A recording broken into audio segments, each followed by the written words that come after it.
All right, good morning, boys. What is up? Today is Tuesday, May 26th, actual first trading day of the week, just because last week or yesterday was a bank holiday, so we only traded Asia.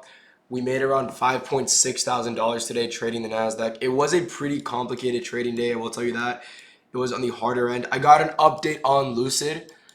The Lucid team has sent my accounts to Ninja Trader, which is the company that, if you guys don't know, Trade is owned by Ninja Trader. If you guys don't know the back end of how prop firms work, Ninja Trader is a broker. They own Trade. Trade is the broker that most of us, including myself, use with prop firms.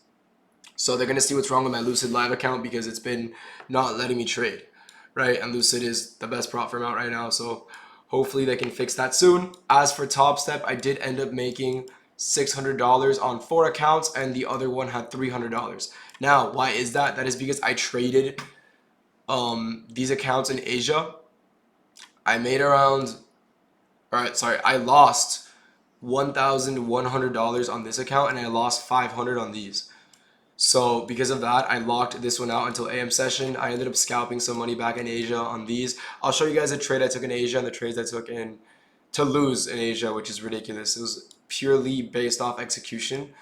The actual trade played out. My executions were terrible.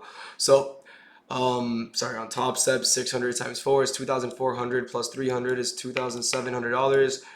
I made $700 on one funded futures family account and then 200 on the rest for a winning day, meaning I'm getting closer and closer to a payout on these guys. And I'm also getting close to a payout on these guys. This is Alpha Futures. I need 3 more trading days. The accounts are at 400, I need 2 more trading days. The accounts are all at 5.4 or 5.1 or 1.3K. They're up $460. So all up, we're up around, I did the math, $5,640, right? Now let's get into a little trade recap, because today was on the harder end, I would want to say, and a lot of you guys might have gotten confused. So I sent a message to the Discord this morning saying my draw on liquidity is still this new week opening gap, right? This new week opening gap, which it looks like it might get hit today on ES. This is a insane SMT, right? Insane SMT. So what I'm noticing here is, all right, price comes into this 4-hour bearish gap. We reject it here at 6 a.m. But what else do we tap into? We end up rejecting this bullish 1 hour and this bullish kind of, I guess this is a breaker block, because this was a bearish order block that turned into a bullish one. So we made a bullish breaker block and a bullish hourly gap that we ended up respecting perfectly, right? We also have some 15-minute swing, or on the 5-minute it's more clear, swing lows in this trading leg. What do I notice? If we take a look at ES, we can see low of day was at 3:30 a.m., right? So at 3:30 a.m., we make this low on ES and we make this low on Nasdaq. We can see at AM session, ES comes and takes it out while Nasdaq gets a bullish SMT. So a little spoiler, that's the reason I went long at the end, was because we had an insane bullish SMT and we ended up respecting this hourly gap, this hourly breaker, and this 15-minute gap right over here, right? And if we grab our fib, we can see we're also in 0.5 of the range. So price respected all bullish periods beautifully. Now, why did I short? Like I said, I was honestly completely bearish at first, and by my logic, I figured we could definitely see a nice reaction to the downside. We have these order blocks right here, price tapped into, rejected perfectly right at market open.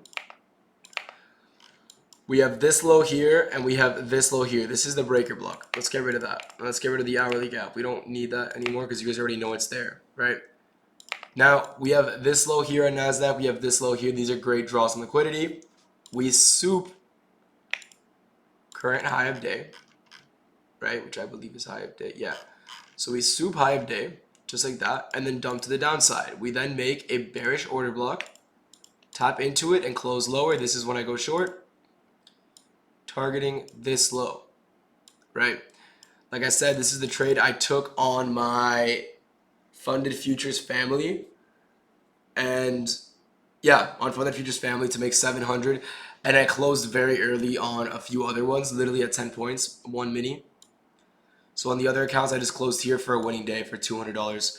I didn't want to make more, but then on one of them I did hold and I made $670. So I guess I got filled like here. Pretty cool. But this is the trade I took. I loved it. Turtle swoop the high, close lower, make a bearish order block, respect it, close lower. These lows here. What's also cool about this trade that I loved, right? 930 on ES never wicked above these highs. We made a bearish SMT here. We never wicked above the highs. The reason I was also very bearish on the day is because of the way ES was moving. ES had no bullish signs to it. We had an SMT at this high. We had a double SMT. We had a huge SMT at this high at 6 a.m. You can see ES still has not taken it out. What does that give us? That gives us this rejection wick.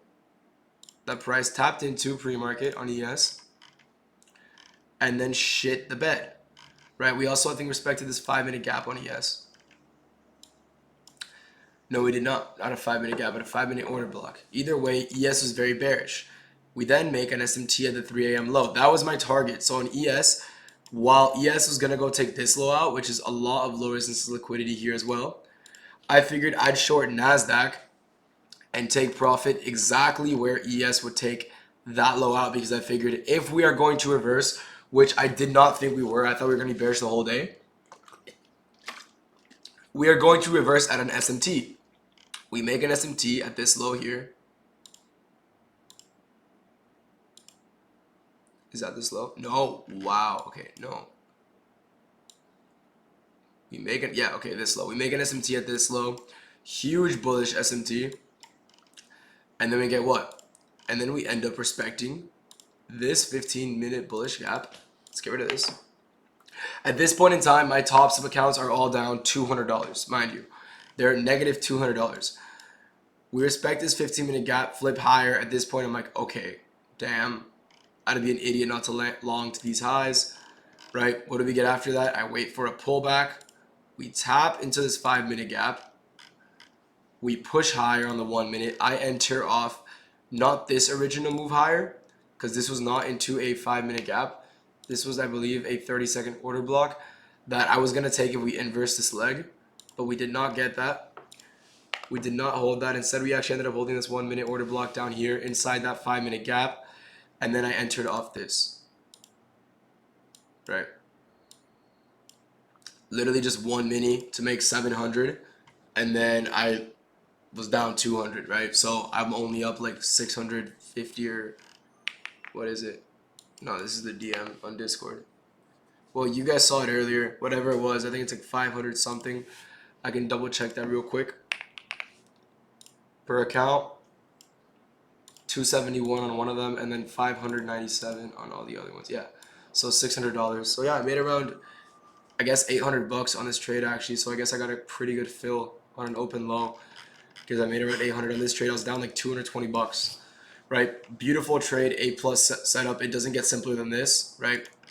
SMT at a high time frame low, ES takes it out, no SMT at these highs, right? Or at our target, which our target is all the way up here.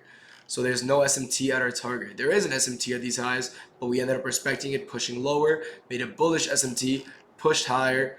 And this is where I understand that a lot of people can get confused on with ICT. Like, oh, do I long or short? Because every side's being respected. Today was a tricky day. Don't knock yourself down if you ate shit today and you got fucked on some films, right?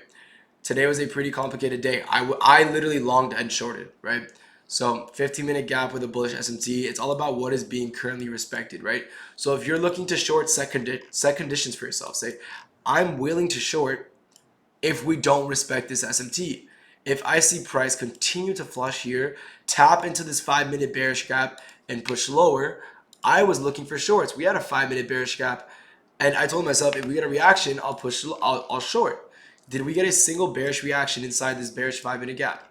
No, we ripped to the upside, closed at a new high of day, inverse the bearish 5-minute while respecting the bullish 15-minute and respecting this bullish SMT.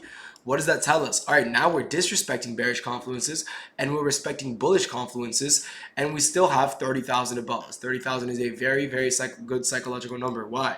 Nasdaq has never been at $30,000, right? Hopefully we can dump from here and tap into this cap down here. But yeah, pretty simple day. If you guys have any questions about any of these trades, feel free to ask me. Also join the free Discord. I'll leave a link in the bio so you guys can join that and ask me any questions you need. All right. I hope you guys all have a blessed day, and I will see you boys tomorrow. Peace out.